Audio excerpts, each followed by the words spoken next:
Okay, how many fish do you see here? One, right? There is one fish in this tank.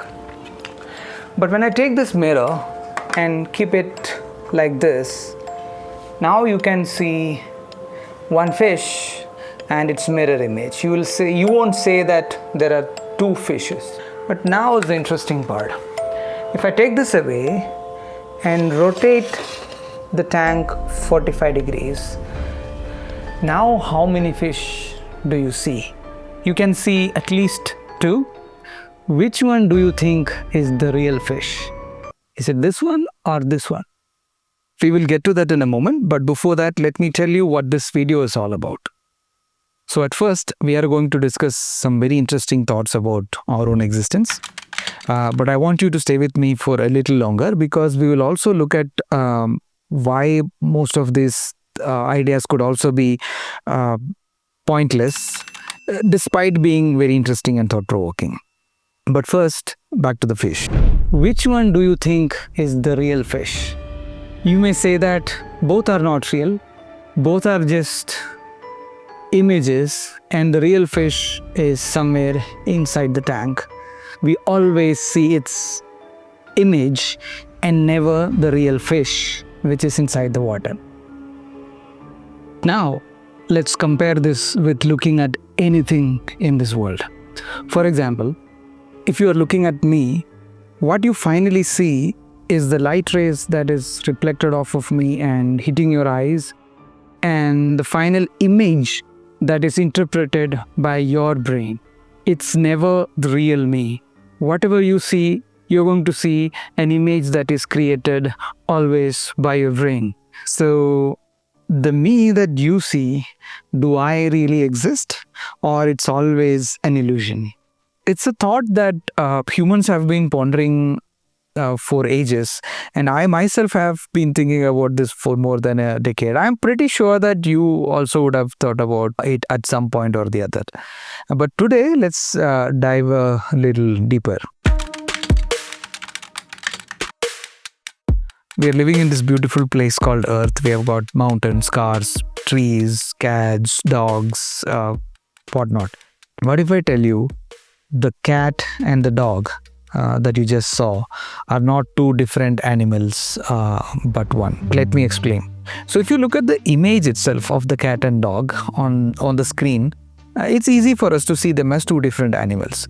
But that makes sense only from a distance. But if you zoom in, things are different. You start seeing pixels. It's just a bunch of twinkling pixels in multiple colors that give us an illusion that, okay, this is an image of a cat and that's an image of a dog. It is very similar to the age-old example of a potter making pots using clay. Hey, can I use your table for a moment? Why you need? It is to shoot a video. Okay. With the same lump of clay, the potter can shape it like this and then call it a pot, or shape it much flatter and then call it a plate. The cup and the plate did not have an existence of their own until we called one lump of clay a cup and the another lump of clay as a plate. Likewise, it is possible for you to look at the world and think of it as a bunch of atoms, some that stick together and some that move together, and one bunch of atoms that stick and move together, we can call it a cat, and one bunch of atoms that stick and move together, a dog. This idea of things being made up of even smaller things can be applied to our body as well. We are just a bunch of atoms organized and repositioned that we call our body. So what are we composed of? We are composed of our hands, legs, eyes, ears. And if you go inside, we have liver, pancreas, whatnot. But when we think of the items that constitute our body, do we also consider our saliva? Do we consider our mucus? If I sneeze or if I spit, am I really spitting a part of my body? It's easy for us to say that if I donate a kidney, I actually donated a part of my kidney. But it's not that easy to say that if I spit, I spat a part of my body. I don't know how medical science defines it, but ultimately it comes to our definitions. We can, if we want, we can think that if we clip our fingernail, we lose a part of our body, or if we cut our hair, we lose a part of our body. When we look at our body as a collection of particles and define that, okay, this collection of particle is my body, there is a problem with that. The thing is that this collection is not permanent. Our collection of items on our body was much smaller when we were born, right? Like if we were really tiny, and now the collection is much bigger. How did that happen? It happened because we ate. We eat and we add to this larger collection of particles that is our body, and we kept building it. We are what we eat. So physically, you're not the same person from the moment you were born. We kept changing our cells, the old and dead cells out, and the new cells are created. What we ate became part of our body. So even though we are under constant maintenance, we know that I'm the same me who was 5 years old and 43 years old. It's the same me, although my body is not the same. Although almost everything in my body has been replaced with what I ate, I know that I'm the same me. So, what am I? Let's do one thing. Let's reverse the story of me eating and then growing up like a videotape. Imagine that you are rewinding your life, and then you're walking backwards. What you ate is coming out as carrots and breads. You are getting smaller and smaller and smaller. And where does that story end? When you were born? Not really, right? You existed before you were born in your mother's womb. So if you continue that story, you are inside your mother's womb, you are a fetus. So where does your story start actually? Is it the moment when the sperm fused with the egg? But if you think again, you can track back your story even before, right? It can go back to your father, this can go back to your mother, and then you can go on and on to the beginning of time. So you are eternal. So, even if your hair is lost, you are still the same you. Even if you donate your kidney, you are still the same you. Even if you lose a limb in an accident, you are still the same 100% you, sans that part that you lost. So, if it is not the physical aspects of us which defines our existence, what is it then? Is it our experience in this world? Is it our memories? I believe we started existing from the moment we started remembering. Imagine one fine day you lost all your memory. You don't have any memory of your past. You don't know who you are. You don't know what you are. You have absolutely no idea. You have absolutely no memory. Isn't it much like the time you were just born? If memory is so important for our existence, maybe it's the place where we store all these memories are the reason for our existence. Here comes the brain. But wait, there is a problem. If I say my brain is responsible for my existence, how can the brain be mine? It's not like saying like this book is mine.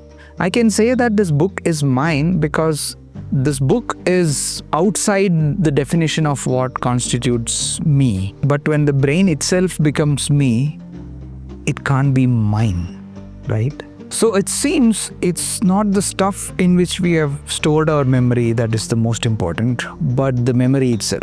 Or the physical aspect of our existence is not the most important, but our consciousness of it. Let's look at it deeply in the next one. Here comes Morpheus with his statement about existence. What is real? How do you define real? If you're talking about what you can feel, smell, taste and see, then real is simply electrical signals interpreted by your brain. Reality is just a byproduct of our sensory perceptions. So technically, yes, if all the sensory inputs are artificially delivered to our brain, then we can create a reality. And that's what the movie Matrix was all about. But if you think again, why do we have to stop there? If all that is needed to experience reality is the sensory perceptions of it, why do we even need to have our sensory organs and brain? All that we need is just the awareness, without any material body or a brain to sense it. Maybe it is just your consciousness that exists and nothing else. Everything else that we experience in this world is just a byproduct of that consciousness, that awareness. Even the brain is a product of our awareness of our existence. Your body, your surroundings, everything else in this universe, everybody in this universe, everything can be a byproduct of this consciousness. In fact, the entire universe can be a byproduct of your consciousness. The entire universe is in you, and you are the universe. But wait, there is a problem there too. If everything in this universe is a figment of my imagination, mathematics is a figment of imagination, calculus is a figment of my imagination, why am I not good at math? And at the same time, a character in my mind, say Isaac Newton, he's so good that he could invent calculus. How is that possible? That takes us to another way of looking at our existence. We all exist. Let's think of a computer game. Imagine there is a computer and a game is being played in the computer monitor, and imagine that that computer game is running in demo mode. There are characters, they are running around, they are in their own world, they are shooting at each other. The rules of the games are already set, the physics of the games are already set. However, we know that each of those characters have their own existence, right? And they are all living in that world with their own physics, with their own environment. Now the interesting part, if I switch off the screen, do they still exist? Does those characters still exist? Yes, they do. Even if I switch off the screen, those characters are still there. We can hear them shooting, we can hear their voices, we can hear the game background and everything. Every character exists. But even if we turn off the speakers, they still exist. We can't see them, we can't hear them, but those characters still exist. The manifestations of their existence in terms of their visuals and sounds is not that important. It is not important how I perceive it, but what really remains is the computer program which runs all of this. Isn't this a great way to think about our existence also? Like characters in a computer game, like I'm a character, you are a character, and there are other characters and props in this world, but all of us are part of a larger program, and when the program runs, we exist like all those individual characters in a game. Wait, these ideas might be very captivating and interesting and very fun to talk about, but there are some fundamental problems with it. See, when we talk about existence, it's very easy for us to get caught up in theories that are very fascinating, but at the same time, impossible to either prove it or disprove it. See, the ideas like we are living in a simulation or reality is nothing but an illusion, while they are fun to talk about, it will not get us in the quest to understand reality in a scientific way. Let me tell you why. See, when we think in a scientific way, we just don't come up with wild ideas and believe it and then ask others to disprove it. We need to test and see if the hypothesis or the explanation that we created holds good when we put it to test. If it doesn't, we just throw away our original explanation and look for a new hypothesis. Science doesn't believe first and then look for evidences that support it. Any initial ideas or a hypothesis that we have must be tested before we act on it. And when we deal with existential questions like the ones that we discussed, it's natural for us to believe first and then ask others to disprove it. But remember that the burden of proof is always on the person who makes the claim. See, if I say that we are in a simulation, it becomes my responsibility to provide the evidence for it. Just because a claim cannot be disproven doesn't make it true by default. So, what's the point of all this?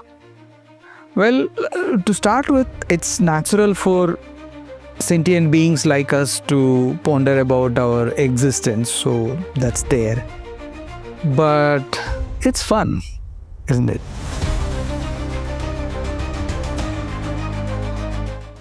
Hi, by the way, since you have come this far, I assume you are interested in the topic, and then I'm sure that you will also have a lot of thoughts like this. So please leave them in the comments and then we can have a discussion. I won't ask you to subscribe because I'm not planning to build this channel or anything. I just wanted to share my thoughts to as many people as possible and then have a conversation about the same. Thank you so much. See you again. Bye.